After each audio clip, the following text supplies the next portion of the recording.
You are listening to Workplace Stories. This is Season 7, The Employee Experience Revolution. We are grateful to this season's sponsor, Workday.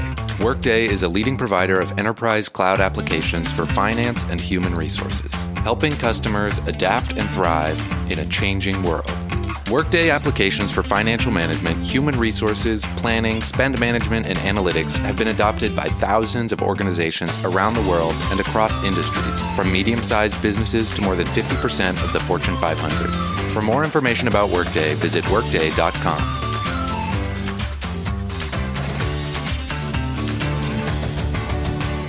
We just finished our conversation with Dane Holmes, who's the chair, CEO, and co-founder of Eskalera. What stood out to you from that conversation? Dane's conversation was super interesting. I was really interested, particularly in the way that he described big E experience versus little E experience. So little E experience is the experiences that you create in learning or in performance or in talent acquisition, whereas big E learning is taking a look at the employee experience, like all of the aspects of that employee experience as the employee is going through it, rather than just looking at the little ones. I was particularly struck by how when he was at Goldman, how he redesigned HR around employee experience. So he talked about how he was looking specifically at managers and then at employees themselves and what they needed. And then the third bucket of folks were focused on transitions. So things you might, many folks call moments that matter and the like. But I really liked how much given attention he was putting on kind of those ongoing daily experiences that people were having. And we asked him what his goals were around making that shift in terms of the organizing structure. And he said one was, mindset. So he wanted people to get out of their silos. He had a great quote. I actually wrote it down here somewhere. It said, processes end, but people don't. Yeah. Where he's like, it's not like you just stop learning because you went through this learning thing and I thought that was really great. So breaking down the silos through this mindset. He also talked about how he wanted to see more collaboration between the teams so things didn't fall down, again, as you move between processes. And then he talked about putting the human part into employee experience. And so I think that we love structure. We love systems and processes. And he built his whole HR structure around making employee experience work. And I thought that was super cool. I did too. And I especially like the fact that he was talking about systems, not within just an organization, but more systemic changes in the world. So academia and government have roles to play in increasing the employee experience and the equality of opportunities across everything. I thought it was a fantastic conversation. What we've been talking about is kind of stakeholder capitalism or this broader sense of purpose and how that was connected to this abundance mindset when it came to employees and making sure that their lives effectively were better for being in the organization. I just thought it was incredibly inspirational. All right. Well, you should all listen. Yeah, it was a great episode. Maybe a little more philosophical than some of our other ones, but that's part of why we loved it. So have a good listen.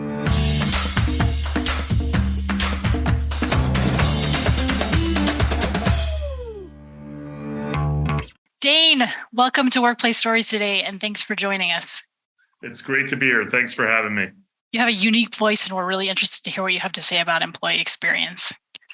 We want to start with a few rapid questions. These are intro questions that we use just to get to know you a little bit and give our audience a bit of context about where you're coming from. So tell us a little bit about yourself. Okay, I'll answer that two ways, one on a personal level, then maybe one on a professional level. Quickly on a personal level, my dad's Black, my mom's white. I grew up down south. I came to New York where I played basketball in college, studied architecture, hated my architectural internship, which meant that I fled to Wall Street of all places and lived in New York for a long time until I moved out to San Francisco 2 years ago. And I have an Afro-Bavarian family of 4. We have every color in the rainbow. We're kind of like a skin tone commercial.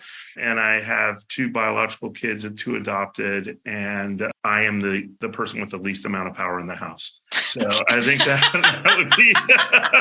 It's good that you recognize that. That would be my personal one. Professionally, as I mentioned, I went to Wall Street. I had a long career there, a pretty non-traditional one. I started on the business side doing insurance and investment banking.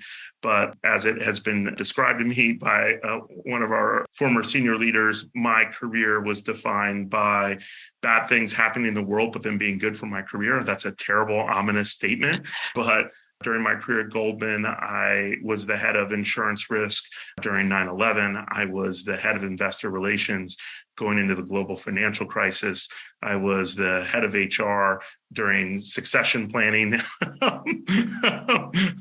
the period. And now I'm here at Eskalera, a digital platform focused on inclusion during COVID and George Floyd, et cetera, et cetera. So this is it. I can't do anything else. It's just not good for the world. So I'm now stuck, but that's a little bit about me. Talk to us a little bit about your title and how you describe the work that you do. Yeah, sure. So I'm a co-founder and CEO of Eskalera. Also separately sit on the board of KKR.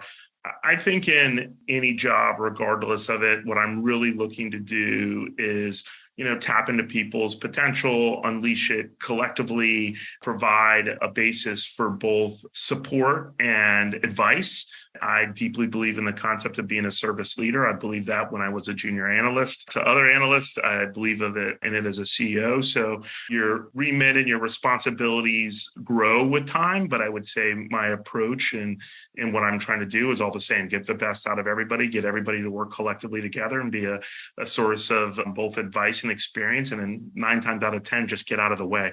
So that's how I would describe me and how I try to work. Tell us a little bit about Eskalera's mission and purpose. I'm assuming it aligns closely with your own.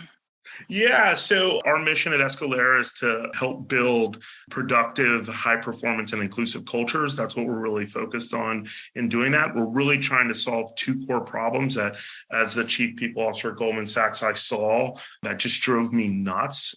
One was just the lack of actionable data that was available to me around decision making. I just had, having grown up in other parts of the business, I just had way more data supporting what I was doing. I think there's a lot of data in HR, but a lot of it doesn't answer why something's happening or what to do. And then the other thing that I feel like a lot of chief people officers struggle with is, how do I scale my impact? I mean, there's tons of stuff that is done that's super impactful, but often it doesn't scale. And so we're really at Eskalera trying to do both of those things, give our clients a lot of actionable data so that they can be very specific about what they need to focus on, and doing it in a way that they can scale, because, taking groups of 100 through things will never change an organization. It'll maybe change 100 people, but not the organization. And so how do you take 1,000, 10,000, 100,000 through? And that's really what we're focused on. Well, I think that's a nice lead into our context setting, if you will, for this season, which is around employee experience. So one level set with the question of which we ask everyone, which is, how do you define employee experience? I define employee experience as essentially being both the actual interactions as well as the emotions that employees have around what it means to work. And so for me, it's a very broad term. I think it gets narrowed a lot. I tend to think of it through the lens of, well, when I say the word customer experience, why would there be anything different encapsulated when I say employee experience, right? And so people think of customer experience as super broad, from, if you're a consumer product company, what the packaging is and how we describe the descriptions. Well, why wouldn't that apply to employee as well? To the lobby you walk through, the chair you sit in, the new joiner material you receive. So I think about it very broad. And I do think of it as being both practical and emotive. And how do you make people feel like they belong? And how do you make people feel like you're invested in their careers? And it's not just what you're doing, it's how people are feeling about what you're doing. Mm-hmm. And I love that you are talking about both the emotional and really kind of the rational, or you called it practical, but both sides of that aspect of employees.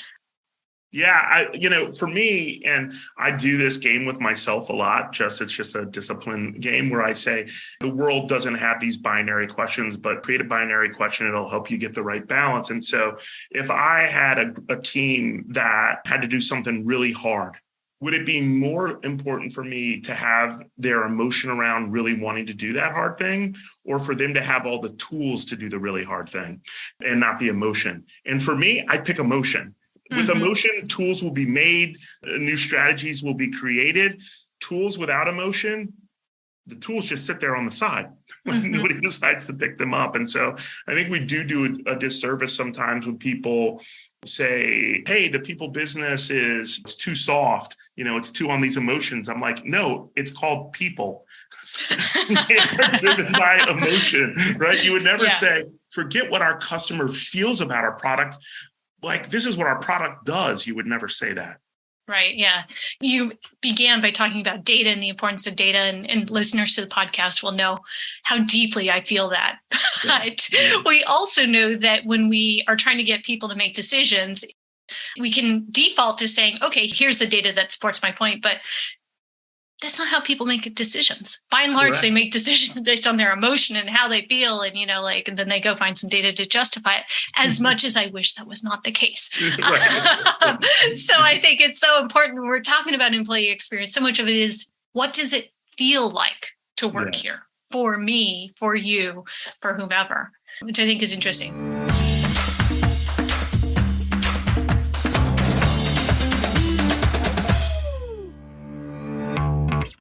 I want to ask you a question that gets to the title of this season, and we're also asking this of every guest.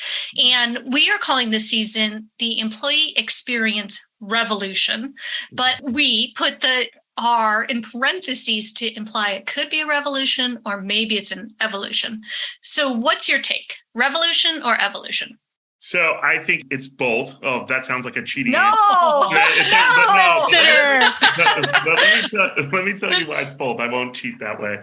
The answer is different depending on your perspective. So I think for employees, for the actual employees, it's an evolution. They've been feeling, wanting, and demanding for the things that we're calling revolutionary today for a long time. And those trend lines have been underway for a long time. I think for companies, it's a revolution, because I think the mindset for them is such a hard pivot. I still think that the default stance is some version of they're lucky to have a job, or they're lucky to work here, or look at all we do, or like they just haven't made what I would call the revolutionary mindset. And that's why I think it's going to be a revolution for them to realize that the power has fundamentally shifted into the hands of the employees. And so for organizations, I think it's a revolutionary moment. I find it interesting because revolution almost has, in some ways, it's very similar to revelation, right? And kind of what you're describing is a revelation, right? That, we actually got to change the way we're thinking about this. But a revolution implies a power shift. Yeah. So do you think that has happened? Yeah, I do. So it's funny, and this allows me to answer it the exact opposite way under that definition. And for employees, it's a revolution, and for organizations, it's an evolution, right? So I do think if you want to talk about the revolutionary power, that power deeply sits with the employees now. And I just think there's been such a wholesale change that people are still not acknowledging about, if you think about power having a couple of components to it, generally speaking, right? So a huge part of power is information. It's also ability to self-direct, right? It's also ability to take advantage of options. If you think about your average employee today, their access to knowledge, unprecedented in any sort of way. If you think about their ability to tap into opportunity, unprecedented and then in any way. So these things all moving to them. And I like to remind, even though, I think my dad would use the phrase older than dirt, even though I'm old in the context of work, I would say, how I knew about a company? Because I was sitting in a room being interviewed by someone telling me, this is what it's like to work at this company. You know how I knew it was a good salary? Because I could pay rent. I had no ability to compare what I was getting paid there versus any other opportunity and whether that was good or bad. And so all those things now would seem laughable to a modern day employee. The concept that, hey, I'm going to listen to just the company to tell me what they're like. And hey, by the way, I had no sense of what a reasonable compensation is. And so those have all really changed and moved the power as a result of the employee. And what do you think are some of the big factors that are driving us to this point? When we did our prep call, you mentioned, I think, 4 factors. Yeah. So it's been amazing. So I think it's a couple of them. So one is that we touch on is really just the technological evolution of access to information. And so that's really it. Whether you think about the glass door, the fact that you have glass door in the world, that you have these compensation sharing pieces that you can go to and get range on compensations and split it out by like region and zip code and role title and all. I mean, this is information that never existed before. So there's kind of the technological revolution that's there. I will also be really bad not to put out like sites like Indeed, where you can just find a job. That before was losing your job was the most devastating thing that could happen. And for some people, like, oh, I lost my job and I got another job paying me more. That is like giving me a better benefits package, right? So it's a very different world. The other thing that I would really point to is societal. Society has changed in a really foundational way. Whether you think about the Me Too movement, George Floyd, these are like truly massive social changes, and they've changed expectations in a way that are forcing organizations to have to change. The third, I would say, is flexibility and remote work. Obviously, COVID accelerated this, but this existed before. And in some senses, COVID not only accelerated it, but it frankly proved that it's possible. So it's a kind of double whammy, if you want to think about it that way, in what it did. And then on top of it, you have all of the rising living costs that are like being hit by inflation, you think today. So all those are going to create pressure for people to want to be able to work where they can, commute times, all these things that are there. And then the last one I'd say is a tight labor market. I view a lot of this as foundational. We know that there's a skill gap that's out there. We know there's a dominant gig economy that's out there. We know that people are talking about, whether it be the Great Resignation or quiet quitting or whatever version for you saying people leaving unexpectedly is. So I think all of those driving forces all move singularly in the direction of empowering the employee. I do not think any of them actually empower the organization. I'm just curious about how much power you think the employees have, because the purse strings really are still held by the organizations. So employees can leave, they can vote with their feet, but I'm still trying to wrap my head around like how much power they have. We keep talking about this and leaders are like, oh my gosh, they have all this power. We need to change things. But how much do they really have? So let's think about power through a couple of lenses. One lens to think about is through the lens of control. So on the lens of control, employees have total power now. They have control over whether they stay or go. It honestly, the friction cost for them leaving is very low, right? For all the factors we've talked about. So if I want to go out and find a new job, it has never been easier. From a practical control perspective, your ability to force me into a job or make me stay in a job, super low. Right. So, you do not have a controlled work pool anymore. You do not have contracts that tie people to their organizations. Like people are kind of. But that's for a certain type of job, right? Or a certain skill level or. Well, I would argue it's really opened up. So think about it. If you talk to the people at McDonald's, they would have said, hey, I have semi-control on McDonald's. I hire the most fast food employees in the marketplace. In the new market, they would say, well, no, actually, we found that through technology and data and other things that fast food people are also great to work at Kinko's or at a distribution plant. And so the demand function out there has made portability way higher. Right? So control used to be, if you want to think about it in a traditional way, I'm the dominant provider of these jobs in a marketplace. And therefore, I have control over you by the definition of being the dominant provider. But now that availability of jobs is broad for multiple reasons. And that's why I feel like the control is left. On a granular level, does one company have control over one employee in one circumstance? Maybe. But in mass, I think in mass, you could go. And if that wasn't true, we wouldn't be seeing the attrition we see, right? So the control's one part of it. The other one that I would say is through economics. And so whenever you think about power, you talk about risk return or cost analysis. And so what is the cost to an employee in switching jobs? Right now, pretty low. If anything, it's flat to up economically. Yeah, especially in the last year, it's definitely been up. Correct. What is the cost to the company on replacement value? Massive. Right. So, I'm sure you guys saw some of these articles that came out about the attrition costs at Amazon or other places. Like, those are huge numbers. Mm-hmm. So when you think about that relative cost, if me leaving doesn't mean I'm unemployed and have no income for, months on end, my cost is pretty low. If it means I'm flat to up, my personal cost is low, but organizationally, my replacement cost has never been higher. What do you think about these organizations that are drawing hard lines? We've seen Tesla and Goldman draw some really hard lines about you will be back in the office. This week, we heard Experian fire. They had a couple of 20 or so people that were working 2 jobs. If the replacement cost is so high, I'm just wondering, so I view this as a classic. We have not found our balancing place. Okay. And so you're going to have these fits and starts, these swings. I'm deeply in the camp that there are many things that are not done well remotely, that there are really valuable and important things at companies that are not done well remotely. I also think that companies haven't, understandably so, to some degree, really thought through why we're having people in office and what that looks like. They allowed it to be organic. And in the new world, it's going to have to be inorganic a little bit. It's got to be planned or intentional as a result. So I just think that that's a pathway. I know people are always like, hey, the worst case is the hybrid case, either be fully remote and get all the advantages or either be fully on in person.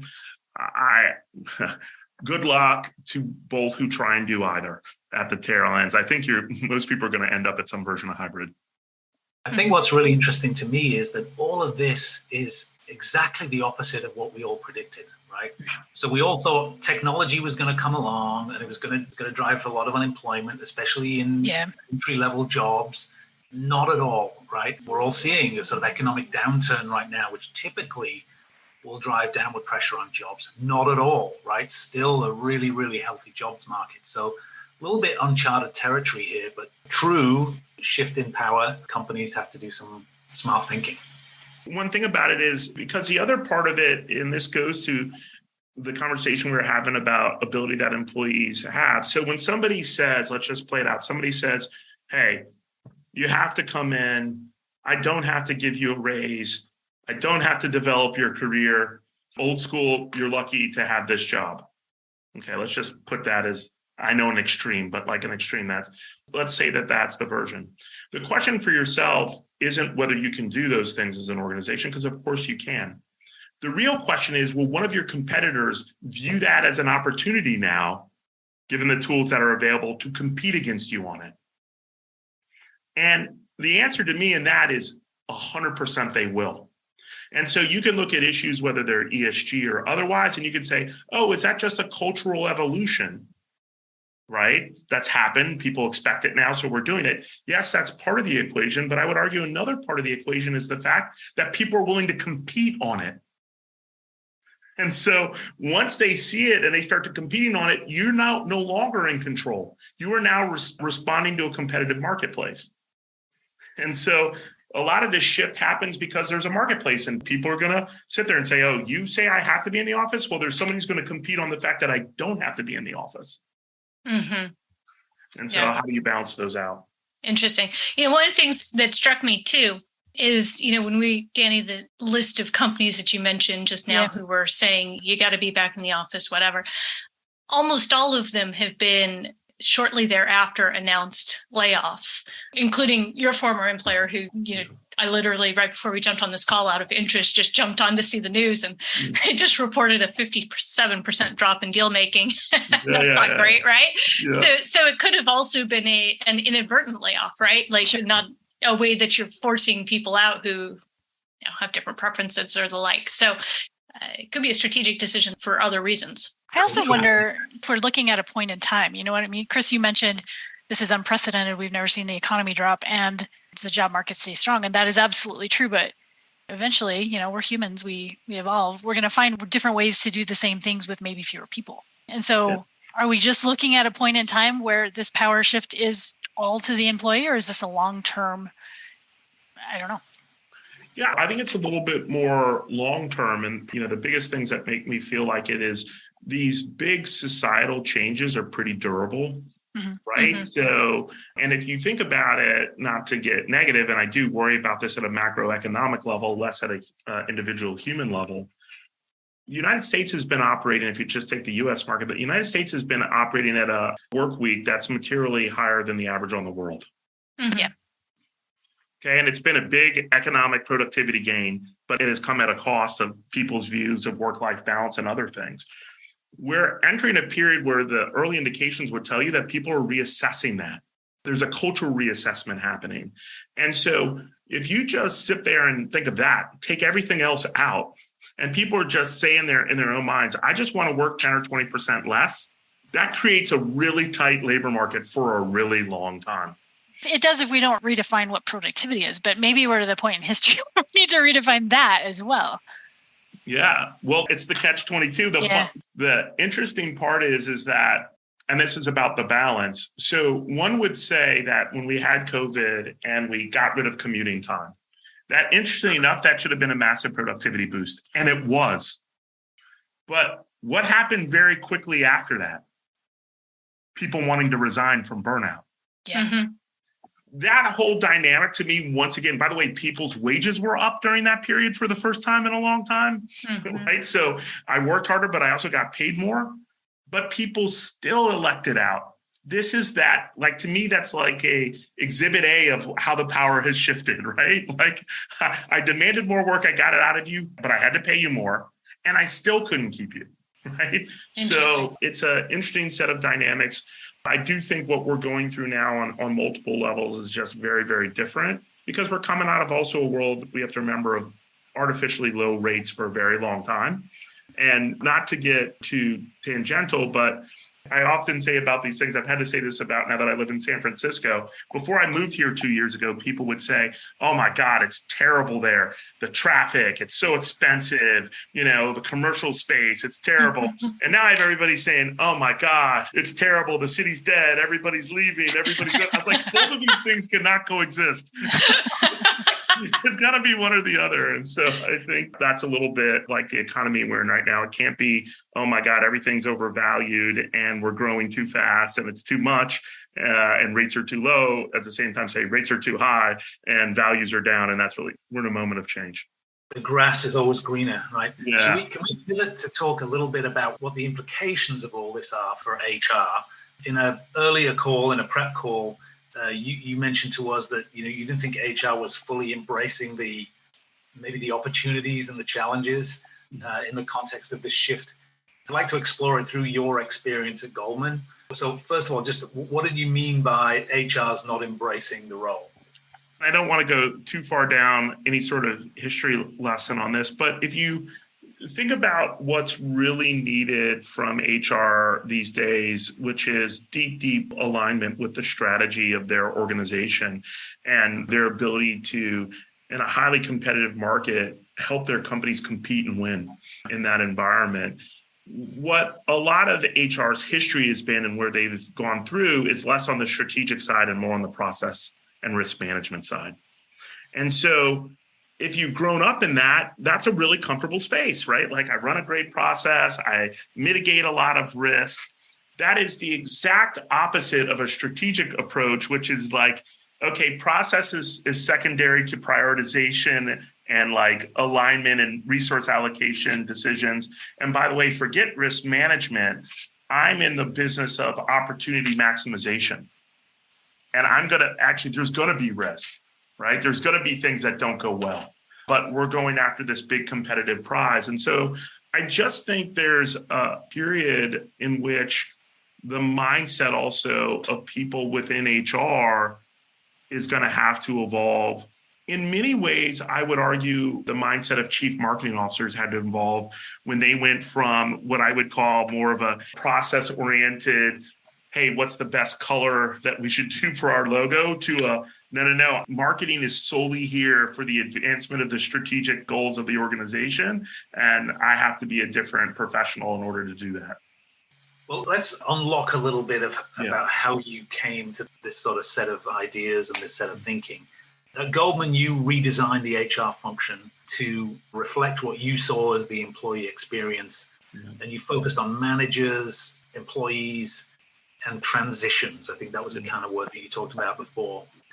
Talk a little bit about how you redesigned HR and why. Yeah, so I wanted to bring people into the concept of the people organization. When you think about how it's currently defined, and maybe I'm putting too much weight on language, but I think language does matter. The way you often hear about it now, it is activities, recruiting, learning, employee relation, benefits, right? It's all these process-oriented pieces. And in the end, to me, it was less about the process. It was more about the person you were serving. And so employee experience, like if you took that, you said, okay, what are the things that are these like key employee experience moments? Like, okay, so recruiting is one. That's like a huge process that you go on. Your learning and development, that's a huge one. How you get feedback and how your performance reviewed. These are moments that if you ask any employee, hey, in your experience, what is having the biggest impact on you? Those are there. And by the way, if you look at all those things, they should tie to each other. I hired you to do what? How am I developing you? How am I giving you feedback? How am I assessing and promoting you based on that? That is an entire experience. That's an employee experience side of it, right? When I look at manager, the manager has its version of those that are there. And some of them are only its own. So it has a different take on assessment. It's less about development. It's more about assessment that it's trying to develop. And so it was all about how do you empower their experience better? And then transitions was really for moments that matter. It's onboarding, it's any sort of employee relations. Those are significant moments that happen. So it's these moments that were intense and small. But the goal of all of it was to have less things fall between the cracks. Because when you define it as a process has a beginning and end, but a human being does not. I don't go from being recruited to not being recruited, right? I'm recruited, I'm in the organization. I don't go to like, oh, you developed me today, I'm no longer developed. That stops. And so it's like, how do you make a continuum of it and make people feel like they own the whole chain? I think I've definitely been unrecruited, but that's maybe just me. Exactly. Yes. We probably all have. Depending on our ego, we might not have realized it or not. So I get the principles at work here, and I get the thinking and the threading of the beads and so on and so forth. Like, what changed? What do you do differently? How did you kind of re-engineer or what was your revolution? So, to be practical, I'll tell you there were 3 goals really behind it. One was a mindset one. And just that. And you could have just left it as a mindset. One was a practical one. It was really trying to drive more collaboration between teams. So let me just give you an example. The concept that recruiting would not be deeply connected to learning and development. I mean, somebody explain that to me. But by the way, when I talk to most people, how often does your recruiting team get together with your learning team to understand what you're going in the market looking for, what you're actually hiring, what you actually need? Often no conversation happening, right? But yet I just hired a whole bunch of people and all the data tells us that they care about career development, but I'm not making sure I can line it up. So some of it was breaking through the silos. And then I think the last piece of it was to put, as I said, the human part in it. Because once I called it an experience, you started to be able to have conversations about standards. And you wanted to create a uniform experience. And so, for example, you can't be an organization that says we really care about our employees and we're going to love you in the recruiting process. But when you show up, nobody's going to talk to you for 9 months. By the way, if it's a problem economically, it means maybe you should love a little less up front and spread it somewhere else. Right? Mm-hmm. And so we were able to have these kind of like standards and consistency conversations that I think really matter. And of course, I was taking a little lead in how you've seen things like customer success evolve. But like the concept, if you think of a customer journey, it's got to be like, that's almost like a hallmark of it even being a thing, right? And so we were able to have that conversation too, which I thought was important. So it sounds like hearing mindset, I'm hearing culture, it sounds like that this operated with language and with words at a fairly broad level. What did you learn through the process? What do you think? What were the things that not as well as you'd hoped? Oh, 100%. So any change management exercise is like 2 steps forward, 1 step back. You, of course, realize people really like their silos. They don't really like having to listen to what the other person on the other side wants to have them do, right? That's it. But the other part that you learn, and it was, partially why I'm really excited about both Eskalera, but all the companies in the space, you realize that it was a little unfair because they didn't have the tools. So you talk about it and you're just like, man, even the best intended person didn't have the tools to understand the employee journey in a fulsome way, to then, once they understood it, create a deep, rich, experiential way to engage them at scale. I'm deeply empathetic to HR professionals. Their job was always important. It has now become critical. I'm deeply of the view that chief people officer roles in the next decade or two will become one of the top 3 seats at organizations. And they do not have tooling reflecting a top 3 seat at an organization. And so I had times where it's like, oh, I did all this, and all right, so we know what we want to do. Let's go do it. We can't. Yeah. So talk, Dane, a little bit about that tooling, because what's going through my mind right now is there's an L&D budget, and there's a talent acquisition budget, and there's a performance budget. Like, everybody has different budgets, and also there's a learning tech stack, and there's a performance tech stack. So when you're talking about tools, how are you talking about that? And when you were at Goldman and you basically threw everything up in the air and said, we're doing it my way, how did you create experience with a capital E versus a bunch of little experiences with small E's? To be fully transparent with you, the early days of it were small E. It had to be small E for all the challenges before. But when I thought about how do we go to big E, here's the real problem. Go to any organization and ask the employees, what HR software do you love? When was the last time you went down a 30-minute wormhole on an HR platform? Obviously, we can't answer that. Just professionally. Obviously, for obvious reasons, we can't. But one baseline that I would argue is that if you want to both capture the data that you need to understand what's going on and or scale your response, so get people to move collectively in a unified direction, people have to like what they're engaging with. You need it both for the data. You also need it for the scaled response. If I am agnostic or indifferent about it, I will get both poor data and I will get poor activity off of it.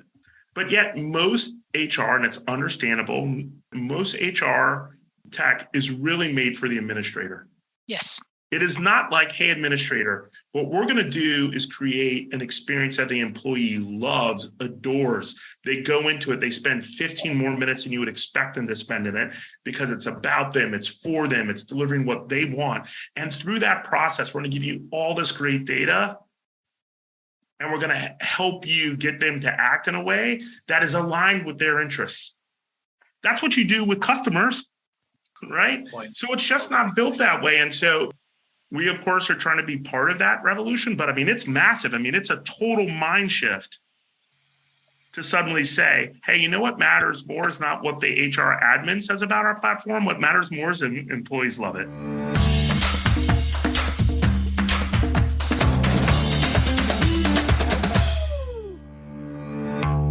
Can we talk a little bit about that employees love it part, particularly with respect to DEIB, so diversity, equity, inclusion, and belonging? How at Goldman did you integrate DEIB into your employee experience? I was always of the view that DEIB is the only horizontal in a world of verticals. And I was also deeply of the view that DEIB can only advance if it's scaled, meaning it has to be embedded in all the processes at scale. So what did that mean? So let's take things like at Goldman, the best way to end up with an entry-level job was through an internship. It was about roughly 70% of the hires came through an internship. So if you were going to move diversity, and when I think about that, I mean, not just like the numbers, but very importantly, where the people sat, like what roles and functions they were in. If it wasn't integrated into your recruiting process, you had zero shot of that happening, right? And so those processes of people doing rotational programs and coming through and what I would call a heavy focus on early interventions. Hey, we brought this person in. They're not enjoying working in this particular area of the bank. We think they'd be good at that one. Hey, they're only 2 weeks into their internship, but who cares? We know this is where we get 70% of our interns. Let's move them to one where that person can succeed, by the way. Systematizing that at scale for thousands was the key in moving the numbers. That's one example. Other example, I'm just staying in recruiting for now, was, oh my God, let's just make up this one. We want more Hispanic engineers. There's not enough, right? And you say, okay, well, where are we recruiting from? Oh, we're recruiting from here, recruiting from there. Here's an answer. One. Oh, did we ever recruit from Georgia Tech? Oh, we haven't really made them a core school. Wow. Well, you know what? They have like 600 Hispanic engineers. They're pretty good, you know? So, but it has to be part of the system, right? And that's not send a team to interview 2 or 3. That's like, no. We need to make this school a core recruiting school. Yeah. Right. We need to devote. So it's how do you integrate it into whatever your process you're at in scale? Really how we did it. And did the effort around this provide the kind of string that pulled each of the silos together? Is that what you're describing here? That it's a common cause across the learning team and the recruitment team, diversity sort of brought them together? Correct. And part of it was acknowledging that D&I was a horizontal and being very clear about where our pain points were in that. And we were able to use data to go to where the data points are, and then allocating your resources towards those pain points. And, you know, there are several different ones from the, hey, we just need to recruit more to let's make sure that diverse people are on the same promotion trajectory as majority members, you know, and the concept of early intervention really took off because what you're finding is for the majority group, those informal networks were doing very well. But you needed to put in ones to counteract that. That was, you know, really what's driving it, because so many times as an HR professional, you end up in some version of a peanut butter spreading exercise. Yeah. One size fits all, do everything to everybody, which doesn't really help. So I think, Chris, your question, it's a lot about identifying where your pain point is, but then when you respond, embedding it in the process, doing it at scale, that's the key. So another question here, and this one's a little bit near and dear to my heart. In a previous call, you mentioned that we've largely failed our working class population because we haven't prepared them for the new world of work. Can you talk just a little bit more about that? I think that a healthy part of tackling any problem, and you know, people who've worked with me maybe say I do this too much, is acknowledging the mistake. It's hard to learn if you don't acknowledge the mistake. And so one of the challenges that I think has been there's been in general this debate, and I really see this changing in corporate America, where it was like all for one and all for one. It was really like, take care of me, take care of my situation. If I don't have a problem right now recruiting Hispanic engineers, then it's not my problem. But this lack of appreciation that you live in an ecosystem and you have to nourish that ecosystem.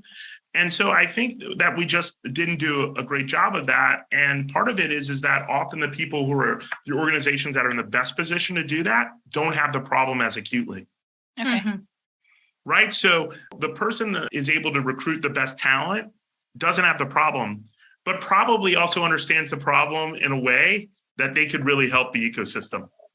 And so I think now more than ever, I'm seeing people do things that are ecosystem oriented, whether it's, I love the work that Guild does. I mean, that's ecosystem work, right? Like that's, hey, I'm going to give you a pathway to a better career. You may stay with me for that. And the data shows that they do. But even regardless, I'm accepting the fact that what I do might benefit some other company down the road. But hey, this is my contribution to it. So I think a great failure is that we moved to a knowledge-based economy, but our growth was deeply rooted in a manufacturing-based economy. our growth, our mindset, our education system, all of those things support a centuries-old model of doing business, which is, yeah. I mean, I'm saying exactly what Guild would say if they were here probably.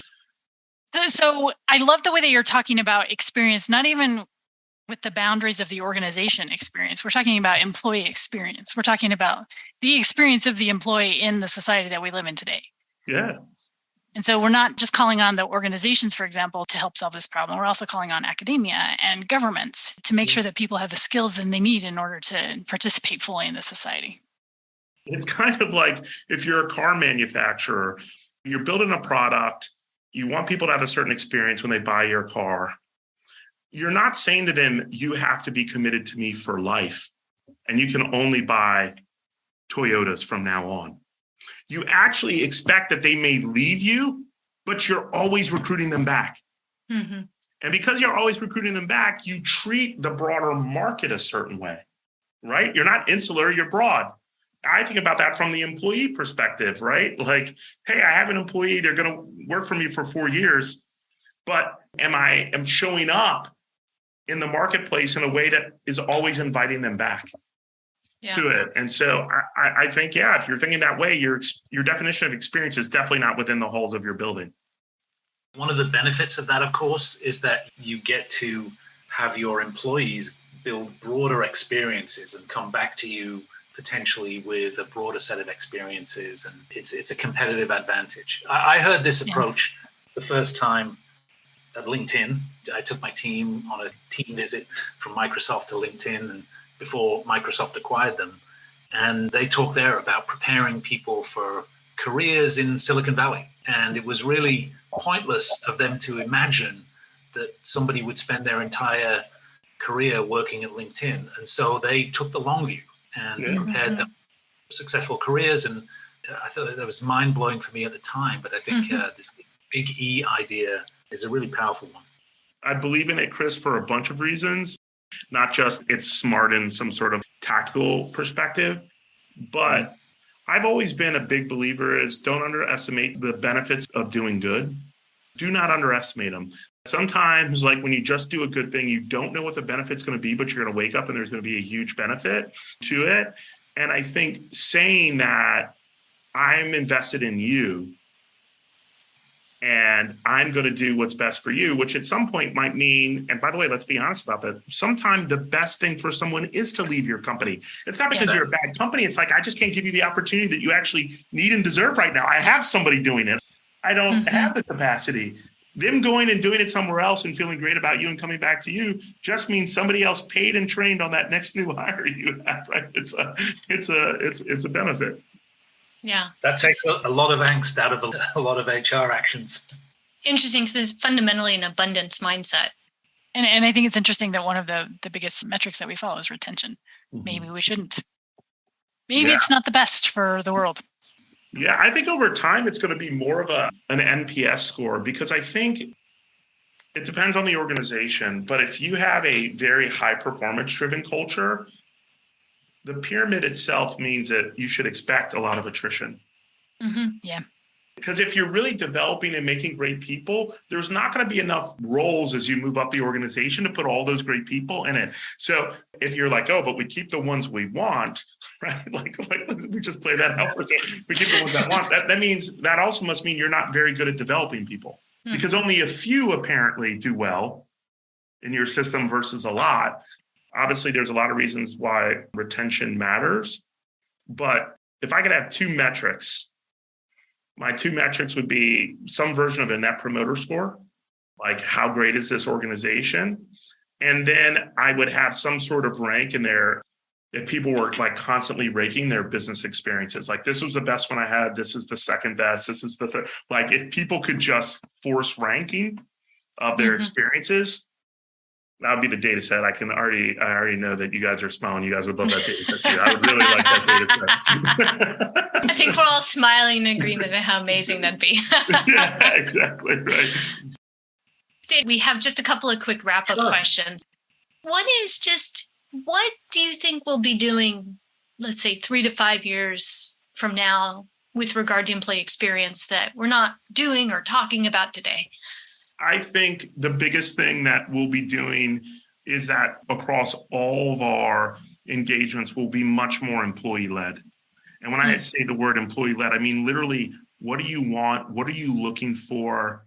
Just a much more different engagement system. And it becomes much more about facilitating and, in a weird way, trusting that the employees actually know best for themselves.